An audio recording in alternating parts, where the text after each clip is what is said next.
आज मी एक असं पुस्तक सांगणार आहे तुम्हाला ज्याने लाखो लोकांचे आयुष्य बदलले आणि त्या पुस्तकाचे नाव आहे इकेगाई. माझं तर या पुस्तकाने आयुष्य भरपूर असं बदललेलं आहे. या पुस्तकांमधून मी काय शिकले जाणून घ्यायचं असेल तर हा व्हिडिओ शेवटपर्यंत बघा. 90 दिवसात आयुष्य बदलूया या सिरीजचा आज 68वा दिवस आहे आणि आज आपण हेच पाहणार आहोत. इकेगाई या पुस्तकातून मी अशा कोणत्या 10 गोष्टी माझ्या आयुष्यामध्ये आत्मसात करण्याचा प्रयत्न केलेला आहे ज्यामुळे माझं आयुष्य पूर्णपणे बदलत चाललेलं आहे. तुम्हालाही जर या पुस्तक वाचण्याचा वेळ मिळत नसेल आणि या पुस्तकातला जो मेन कोणते मुद्दे आहेत जे मी माझ्या आयुष्यात आत्मसात केले तेही तुम्हाला तुमच्या आयुष्यात आत्मसात करून आयुष्य बदलायचं असेल, अजून आनंदी व्हायचं असेल तर व्हिडिओला शेवटपर्यंत नक्की बघा. तुम्ही रोज काय जगत आहात आणि तुम्हाला काय जगायचं आहे हे तुम्हाला माहिती आहे का? दररोजच्या जीवनात काम आहे परंतु आनंद नाही. मूलभूत गरजा पुरवण्या इतके पैसे आहेत परंतु आयुष्यामध्ये समाधान मुळीच नाही. इकेगाई पुस्तकातील काही गोष्टी जर तुम्हाला समजल्या तर तुमचं आयुष्य नक्कीच बदलायला सुरुवात करेल. मी जे प्रश्न आता सांगितले ते भरपूर जणांच्या आयुष्यामध्ये असतील आणि त्या प्रश्नांचं उत्तर जर तुम्हाला पाहिजे असेल तर तुमच्याकडे वेळ असेल तर हे पुस्तक नक्कीच वाचा. नाहीतर मी या पुस्तकातून कोणत्या छोट्या छोट्या गोष्टी माझ्या आयुष्यामध्ये बदल करण्यासाठी वापरल्या ते सांगते. त्याही तुम्ही तुमच्या आयुष्यामध्ये वापरून तुमचं आयुष्य पूर्णपणे बदलायला सुरुवात करू शकता. इकेगाई हा जापानी शब्द आहे आणि या शब्दाचा अर्थ आहे जगण्याचा अर्थ. जगण्याचा अर्थ ज्याला कळाला तो या आयुष्यामध्ये आनंदी राहतो. प्रत्येकाचा आयुष्याचा प्रश्न, आयुष्याचं उत्तर सारं काही वेगळं असतं आणि प्रत्येकाला आपल्या आपल्या परीने जगण्याचा अर्थ, आनंद ह्या जर गोष्टी कुठे आहेत ते समजलं तर प्रत्येकाचं आयुष्य हे आनंदी व्हायला लागतं. सकाळी सकाळी उठल्यावर आनंदी वाटणं, आजचा दिवस पूर्ण आनंदात जाणं असं काहीतरी वाटणं म्हणजेच इकेगाई. इकेगाई म्हणजे दुसरे तिसरे काहीच नाही. आपल्या आयुष्यात आपल्याला काय करायचं आहे आणि त्या करण्यात आपला आनंद आहे का? आनंद नसला तरी जर आपण आनंदी राहत असो तर आपल्याला आपल्या आयुष्याची इकेगाई मिळालेली असते. सर्वप्रथम तर तुमचं आवडतं काम शोधा. मग ते काहीही असू शकतं. सध्या काळ हा पूर्णपणे बदललेला आहे. डॉक्टर, इंजिनियर किंवा सरकारी नोकरच झाल्यास आपण पैसे कमवून आयुष्यात पुढे जाऊ अशी बंधनं या काळामध्ये राहिलेली नाही. सोशल मीडियाचं जग आहे. या जगामध्ये तुम्ही तुमची आवड आयुष्यात पुढे नेऊन त्यापासून पैसा कमवून, नाव कमवून आयुष्यामध्ये एक उत्तम आयुष्य जगू शकता आणि आनंदीही राहू शकता. तर तुम्हाला काय आवडतं या क्षणी विचार करा आणि आयुष्याची सुरुवात करा. जेही काम तुम्ही आयुष्यात करत असाल आणि ते तुम्ही 8-10 तासही काम केल्यावर तुम्हाला कळतच नसेल की हा 8 ते 10 तास कसे गेले म्हणजे ते काम तुम्हाला आवडतं. जर तुम्ही त्या कामात आनंदी असाल, नाहीतर तेच 8 ते 10 तास तुम्हाला खूप जड वाटायला लागतील. तर सर्वप्रथम तुम्हाला काय आवडतं ते शोधा आणि त्यामध्ये काम करा. इकेगाई पुस्तक सांगतं की फक्त तुमची आवड पुरेशी नाही. तुमच्या या जगाला 2026 मध्ये आपण जगत आहोत. जगात काय चालत आहे, जगाला काय आवडतं, तुम्ही ज्या एरियामध्ये राहता, ज्या विभागामध्ये राहता तिथे लोकांना कशाची कमतरता आहे याची जाणीव करा आणि तुमच्यामध्ये एखादी अशी गोष्ट असेल की त्या लोकांना पुरवेल अशी क्षमता असेल तर ते काम तुम्ही सुरू करा. तुमच्या या कौशल्याने कुणाला तरी फायदाही होईल आणि तुम्हालाही 4 पैसे मिळतील. फक्त इकेगाई म्हणजे आपली आवड नाही तर सतत विवेक बुद्धीने विचार करून आयुष्य जगणे म्हणजे इकेगाई. कोणतीही गोष्ट तुमची आवड म्हणून जेव्हा तुम्ही शिकता ते नुसतं पॅशनच नाही तर त्यापासून तुम्ही भविष्यामध्ये कसे पैसे कमवू शकता याचा सुद्धा विचार करा. म्हणजे एखाद्या कलेला, एखाद्या आवडीला आधुनिकतेची जोड द्या, व्यवसायाची जोड द्या, त्यापासून 4 पैसे कमवा. यापेक्षा मोठं आयुष्यामध्ये काहीच नसतं. तुमची आवड, तुमची कला, तुमचा छंद जर उत्पन्नाचं साधन बनत असेल तर तुमच्या त्या कामामध्ये नोकरी किंवा एखाद्याचा व्यवसाय यापेक्षा कितीतरी पटीने आनंद जास्त असतो कारण ती तुमची आवडती गोष्ट असते आणि हेच आपल्याला इकेगाई शिकवते. आयुष्यामध्ये छोट्या छोट्या गोष्टीचा आनंद घ्यायला शिका. आपण प्रत्येकजण सकाळी उठतो. सामान्य लोक सर्वप्रथम एक कप चहाचा पितात. आपण कोवळ्या उन्हामध्ये बाहेर निघतो. आपलं शरीर आपल्याला साथ देत आहे. आपल्याला कोणताही आजार नाही. याही जगातल्या खूप मोठ्या गोष्टी आहेत. भरपूर लोक असे असतात की ज्यांना सकाळी एक कप चहा पिण्यासाठी पैसे किंवा दूधही उपलब्ध नसतं. तर तुम्ही तुमच्याकडे जे उपलब्ध आहे, जे जगत आहात, त्या प्रत्येक छोट्या गोष्टीचा आनंद घ्यायला शिका. जो व्यक्ती दवाखान्यामध्ये व्हेंटिलेटरमध्ये ॲडमिट असतो, त्याला सकाळचा सूर्यप्रकाशही घेण्यासाठी त्या दवाखान्याच्या बाहेर निघता येत नाही, अशी कंडिशन असते. याचा अर्थ तुम्ही खूप सुखी आहात. तुम्ही जर या सूर्यप्रकाशात बाहेर जाऊ शकता, कोवळं ऊन घेऊ शकता, त्याचा आनंद घेऊ शकता. जगात जीवन जगताना प्रत्येक छोट्या छोट्या गोष्टीचा आनंद घ्या. विचार पॉझिटिव्ह बनवा. इकेगाई हेच शिकवते. दुसरं तिसरं वेगळं काही नाही. आपल्याकडे सगळं असतं, परंतु आपण आपल्याकडे जे नाही त्यावरती फोकस करतो आणि दुःखी राहण्याचा प्रयत्न करत असतो. कदाचित प्रयत्नच असेल ते. जे आहे त्याच्यामध्ये आनंदी राहा आणि अजून जे नाही त्याला प्राप्त करण्यासाठी सतत प्रयत्नशील राहा. नुसतं बिझी नाही तर मिनिंगफुल जगा, अर्थपूर्ण जगा. उदाहरणार्थ गृहिणी दिवसभर ती कामच करते आणि ते काम तिचे नसतात, तिच्या परिवाराचे असतात. मग या दिवसभराचं असं नियोजन करा, त्यातून 1 तास 2 तास स्वतःसाठी काढा. सर्वप्रथम थोडासा व्यायाम, मनन, चिंतन, आवडीचे गाणे, मंत्रोच्चारण असं काहीतरी करा. तुमचा छंद जोपासा.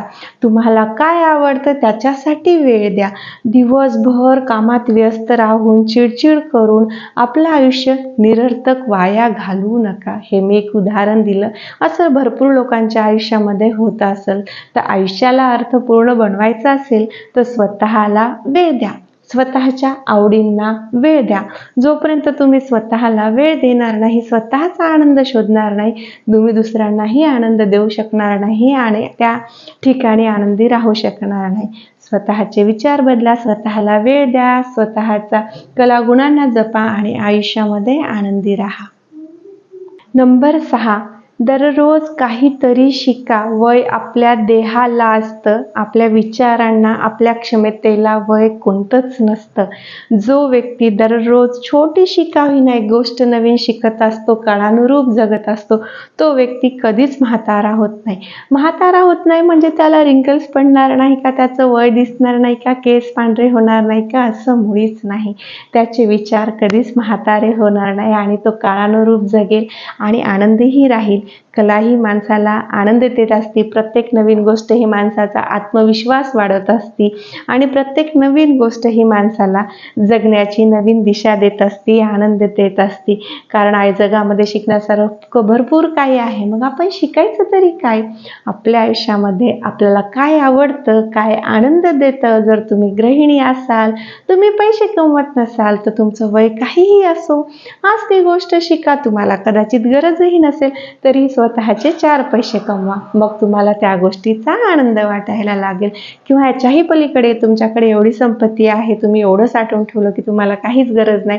तुमची कला, तुमचे चांगले विचार लोकांना द्या. उदाहरणार्थ कुणी खूप चांगलं पोथी वाचन करतं, तुम्ही सायंकाळच्या वेळी लहान मुलांना अभंग शिकवा, छोटासा क्लास घ्या, ट्युशन घ्या, स्वाध्याय घ्या आणि मग बघा तुमच्या जीवनामध्ये सकारात्मक बदल कसे घडतील. सर्वप्रथम स्वतःचं शरीर सांभाळा. तुमचं वय काहीही असो, आजकाल काळाची गरज झाली. आधुनिक जगामध्ये आपण आपल्या तब्येतीला एक्सरसाइज, व्यायाम देऊ असं काही आपल्याकडे कामच राहिलेलं नाही आणि आपण त्याला बदलूही शकत नाही काही गोष्टींना.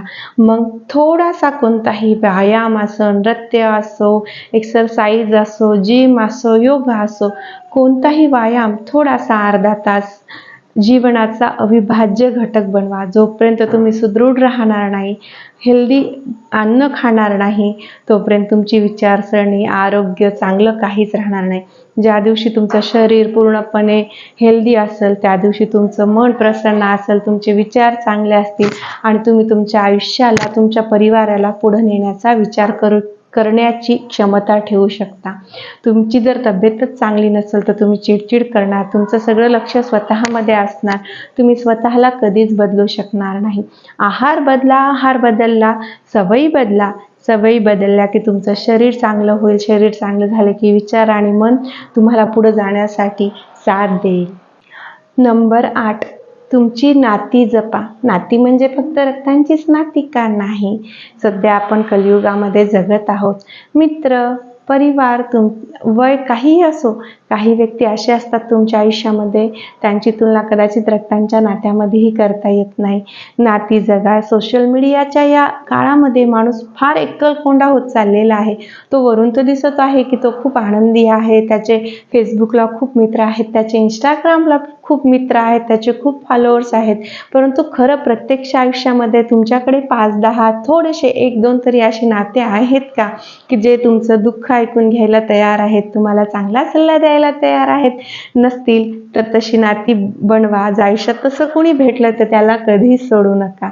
असतील तर खूप चांगली गोष्ट आहे, नसतील तर तुम्हाला तशी नाती आयुष्यामध्ये मिळो आणि अशा व्यक्तींची नाती जपा. कधी कधी पैसेही आयुष्यात कमी काम येतात, पण त्यापेक्षा चांगल्या नात्यांचा, वाईट काळामध्ये सल्ला किंवा त्यांचा आधार ह्या खूप महत्त्वाच्या गोष्टी असतात. पैसा तर हा महत्त्वाची गोष्ट आहेच, परंतु त्याच्यासोबत तुम्ही अजून श्रीमंत होता जर तुमच्याकडे प्रेमळ अशी नाती असेल, मग ती नाती कोणतीही असोत. वर्तमानात जगायला शिका. छोट्या गोष्टीचं उदाहरण देते. मी उद्यापासून चांगलं राहील, हे कपडे मी छान तयार होऊन उद्याच बाहेर जाईल, काहीच विचार करू नका. उद्या आयुष्यात आपण जगणार की नाही पुढच्या क्षणी हे आपल्याला माहिती नाही. या क्षणी आनंदी राहा. रोज जे पण कपडे आहेत छान घाला, छान तयार व्हा, तुम्हाला जसं आवडतं तसं राहा. वर्तमान जितका चांगला जगसाल, भविष्य तुमचं तेवढंच चांगलं असेल. आज आपण जे जगत आहोत ते भूतकाळामुळे आहे आणि आज आपण जितकं चांगलं जगणार आहोत ते आपलं उद्याचं भविष्य राहणार आहे. त्यामुळे उद्याची चिंता करू नका. कालवर झालेल्या चुकांपासून शिका. त्या चुका पुन्हा रिपीट करू नका आणि आजच्या दिवसात जितकं पॉझिटिव्ह, जितका चांगला आनंद घेता येईल तितकं चांगला आनंद घ्या. चुकून तुमचा दिवस वाईटही गेला असेल तर त्यापासून काहीतरी एक शिकवण घ्या आणि आनंदी झोपण्याचा प्रयत्न करा. प्रत्येक दिवस जर तुम्ही आनंदाने जगलात तर आयुष्यामध्ये काय पाहिजे? अन्न, वस्त्र, निवारा. नंतर आपण कशासाठी जर या जीवनामध्ये जगत असेल आणि तर ती गोष्ट असते आनंद. आणि आनंद कसा प्राप्त करायचा हीच आपल्याला इकेगाई शिकवते. आनंद हा खूप सारा पैशाने येत नाही. प्रत्येक जण अंबानी किंवा खूप करोडपती होऊ शकत नाही. प्रत्येकाची एक लिमिट असते. होऊच शकत नाही असं नाही. तुमच्यामध्ये ती क्षमता असेल तर खूप कमी लोक असे असतील, तुम्ही होऊ पण शकत असाल भविष्यामध्ये. परंतु जरी तुम्ही सामान्य असाल तरी जर तुम्ही खूप आनंदाने जगायला शिकलात, आयुष्याच्या छोट्या छोट्या गोष्टींमध्ये आनंद प्लॅनिंग करायला शिकलात, प्रत्येक दिवस आजच्या दिवसात काय आनंदाचा क्षण कोणता भेटतो त्याला जितक्या चांगल्या प्रकारे जगताय तेवढं चांगलं जगला तर तुमच्यापेक्षा श्रीमंत या जगात कोणताही माणूस नाहीये. जर दररोज सकाळी उठल्यावर तुम्हाला आनंद वाटत नसेल तर तुम्हाला तुमच्या आयुष्याची इकेगाई शोधण्याची वेळ आली आहे. आयुष्याला एक अर्थपूर्ण बनवायचं असेल तर एक गोष्ट ठेवायलाच हवी की ही मी दररोज करणारी, यात माझा आनंद आहे. आणि तुमच्याकडे निरर्थक आयुष्य असेल, फक्त आहे, मी उठत आहे, मी जगत आहे, मी खात आहे, माझी दिनचर्या समाजाने जी लावून दिली ती मी चालत आहे, ही इकेगाई मुळीच नाहीये. तुम्ही जर तुमची इकेगाई नसेल शोधली तर या क्षणी शोधा. या क्षणापासून तुम्ही तुमच्या आयुष्याला पूर्णपणे बदला. मी तर माझं आयुष्य या इकेगाईच्या माध्यमातून भरपूर असं बदललेलं आहे आणि येणाऱ्या काळात भरपूर असं बदलणारही आहे. कमेंटमध्ये तुमची इकेगाई काय आहे सांगायला विसरू नका. माझ्या चॅनलचे नाव आहे रेश्मा वसमतकर. तुम्हाला माझा चॅनल व्हिडिओ आवडल्यास चॅनलला लाईक, शेअर, सबस्क्राईब करायला विसरू नका. धन्यवाद.